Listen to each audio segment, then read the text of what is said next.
Yo, what's happening, mt.silverbattles? My name is Kero, my YouTube channel is Kerokerostudio, and I'm here to give you guys a nice OU Wi-Fi battle today. So looking at the team preview, I'm using a pretty standard OU team. I got my Smeargle, my Excadrill for spinning away hazards, got a Dragonite, he's kind of there for filler, but he's still a pretty good Pokemon.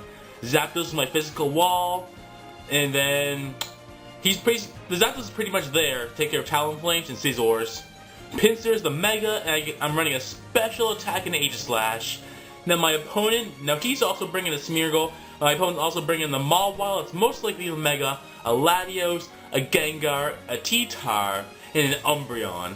So he is using a fairly standard OU team, and Umbreon's a pretty cool Pokemon. Don't get me wrong. Umbreon's a pretty cool Pokemon. He's not OU, but he's still pretty cool. So let's jump into this battle and see how it happened. Let's see what happens. Let's go. Okay, and starting this battle against, what's his name again? What's his name? I think it's Mr. T. Yeah, it's Mr. T. We're fighting Mr. T. He's going to be leading off with his shiny Smeargle, a shiny gold and red Smeargle. I'm going to be leading off with my own Smeargle, because that's my lead. We're both leading off with Smeargles. But my Smeargle is an anti-lead Smeargle. I got that magic coat, and I'm going to be bouncing back anything he wants to send at me. He's going to use the Spore, which is perfect, because now he's asleep in Smeargle. I just bounce back that Spore. And you know what? Anti-lead Smeargle is amazing because first turn I have a major lead because none of my Pokemon are asleep. His lead is asleep and I have no hazards on my side of the field. So he's gonna send in his Tyranitar. He's gonna be forced to send in the Tyranitar because he doesn't want any of my hazards to be on the field. And I'm just gonna go with Sticky Web because, you know, the Sticky Web is a very good play. It's the only hazard I actually have, and the Sandstorm is actually gonna help me out right now because now my Focus Sash is gone. And now I can hit him up with a Destiny Bond, and he's going to use something that's going to be able to, as long as he doesn't use Dragon Dance, as long as he does not use the Dragon Dance, I'm okay. He goes for the Crunch, that's going to easily take out my Smeargle. Smeargle has no defenses, and that's also going to be able to take out his Tyranitar, and that's a huge thing. You know that Tyranitar is not a problem anymore. There's no more Tyranitar. Oh my god, my Smeargle's putting in work even when he faints. I love it, I love it, I love it, I love it. So now none of us know what we're going to send in, so I'm going to send in my Excadrill. It's a very, very, very good Pokemon compared to his team. Like, his team has nothing taking that Earthquake, so I'm blowing the air. His hands are asleep in Smeargle. He's caught in Sticky Web, so, you know, that's chill, that's chill. The Earthquake is a very good play because even if he switches down to Gengar or Latios, they're going to get hit by the Mold Breaker Earthquake, so their Love Tape will be broken by Mold Breaker. And Umbreon doesn't really appreciate it, and his Smeargle is still sleeping, so he's going to die from the Sandstorm. And that is a dead Smeargle. So, you know, beginning of this battle, I have a very good lead. Like, you know, right now it's a 5-4 battle, and it's only 3 turns in? Yeah, 3 turns in. Just gonna send in this Umbreon. Sticky Web doesn't really matter for Umbreon either, because Umbreon's so slow. And he's gonna go with the Protect, because he wants to scout out what I wanted to do. I go with the Earthquake right here, because it's the safe play. I know Earthquake will do a pretty good chunk to Umbreon. The Sandstorm is a little bit of damage, but you know, he obviously has the leftover, so it doesn't really matter. So yeah, and the thing is, with Umbreon, he has the Foul Play, so he can hit me up with the Foul Play, it's going to do a lot of damage. So I'm just going to go over the Earthquake. The Earthquake does 40% maybe. He's going to hit me up with the Foul Play, it's going to break my Air Balloon, and it's going to do a crap, it's going to do a nice 70% to my Excadrill.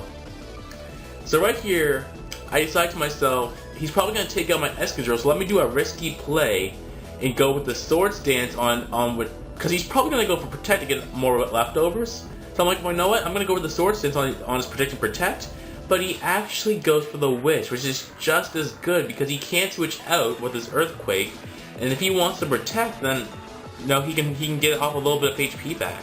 But he doesn't Protect. He makes a risky play there. He could have protected, but he thought I would just get greedy and go with another Swords Dance on my Protect. So he made a risk, didn't turn out well for him. Now he can send in his Latios. Nice and clean, shiny Latios. I think his whole team's pretty much shiny. And he's going to use Psychic, and it's going to just barely take out Excadrill. If Excadrill could have survived, would have been able to take out that Latios, that would have been beautiful. That would have been beautiful, that would have been beautiful. So now I'm going to send in my Aegislash, because I can take anything Latios wants to do. He's another Psychic. I guess he might not have had anything else, but that was kind of a bad play. But, you know, I get the special D drop. That really sucks because now if he sends in his Gengar after I take out this Latios with a Shadow Ball, he can take out my Aegis Slash, which I normally would have been able to survive a Shadow Ball. So, the Latios is gone. The Latios is gone. That's really good. He's forced to fall just Latios. Nobody wants to take a Shadow Ball from him, especially Aegis Slash. So I'm going to switch out. I cannot take a Shadow Ball from Gengar. So I'm going to go with the only thing that wants to take a Shadow Ball, which is Dragonite. But he goes with the good, clean play. He predicted the switch and goes with the substitute on the switch. That was a very good play because the switch was obvious. I couldn't let my Aegis Slash just die there. So he made a good play. He's going to go with the Thunderbolt just to break the multi-scale, hopefully get a Parahax, but he doesn't. And I go with the D-Dance. And even if he got the Parahax, it wouldn't have mattered because I am carrying the Lumberry. So, you know, I get a free D-Dance up basically. I'm going to hit the Gengar substitute with a Dragon Claw just because the substitute's gonna break. Is what I'm trying to say. There's no way a substitute from a Gengar is not gonna break from a +1 Dragon Claw from a Dragonite, because Gengar's defenses are very subpar. I am sorry, Nappy, but they are very subpar. So I use Dragon Claw. Gengar is gonna faint from one +1 Dragon Claw, so you know. He sends out his last Pokemon, which is last but not least is the Mawile. And oh my gosh, this Mawile. I am not prepared for Mega Mawiles because he gets the Intimidate off. And so I'm like, okay, let me switch out. Let me switch out and preserve my Dragonite because I really want to keep this Dragonite safe. So I go with Aegis Slash, so I can take literally anything. I thought he was gonna go with a Sucker Punch. I thought he was gonna go with a Sucker Punch, and I could free switch into my Aegis Slash. But he Mega Evolves and makes the good play and go with the Swords Dance. And now, a +2 Mega Mawile is something you have to take seriously. You have to take it seriously. So I go with the King Shield, thinking that if you use a Sucker Punch, he's going to get -2. But since Sucker Punch fails, if I don't attack, he doesn't get +2, -2 I mean. He gets to hit me with that +2 Sucker Punch the next turn, just takes out my Aegis Slash. So that's bad, but I do have something for physical attackers, and that is my Zapdos.